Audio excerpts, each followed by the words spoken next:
Pierre, vous travaillez chez PlanteNet.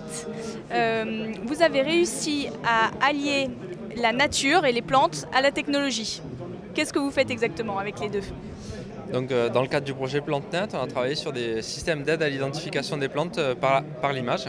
Et donc, on a mobilisé une expertise assez complémentaire dans le domaine de la botanique et de l'informatique. Alors concrètement, comment ça marche? L'application, j'imagine, c'est via mobile? Donc, c'est une application mobile disponible gratuitement sur l'Apple Store et le Google Play. Il y a une version web aussi.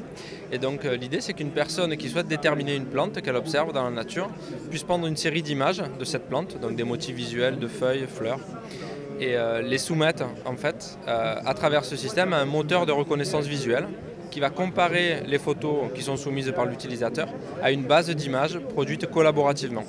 Donc cette base d'images qui s'enrichit un peu plus tous les jours grâce aux contributions des utilisateurs, elle va permettre de restituer à l'utilisateur une liste possible d'espèces en fonction de la similarité de sa requête et des bases d'images et des images dont on dispose pour l'espèce recherchée. Juste comment vous avez commencé le projet? Est-ce que vous êtes d'abord intéressé aux plantes ou est-ce que c'était d'abord la technologie de reconnaissance qui vous intéressait?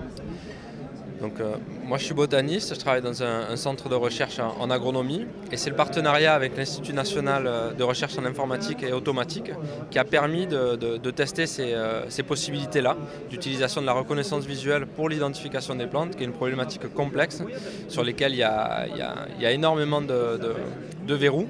Et l'idée de pouvoir rapprocher l'identification des plantes par l'image permet d'abaisser le seuil d'investissement à faire pour correctement déterminer une plante. L'idée, c'est de démocratiser cet accès à l'information. Et si un plus grand nombre de personnes peuvent mettre un nom sur une plante, ça permettra à un plus grand nombre de personnes de participer au recensement des plantes dans le milieu naturel et donc de mieux suivre l'évolution du milieu naturel.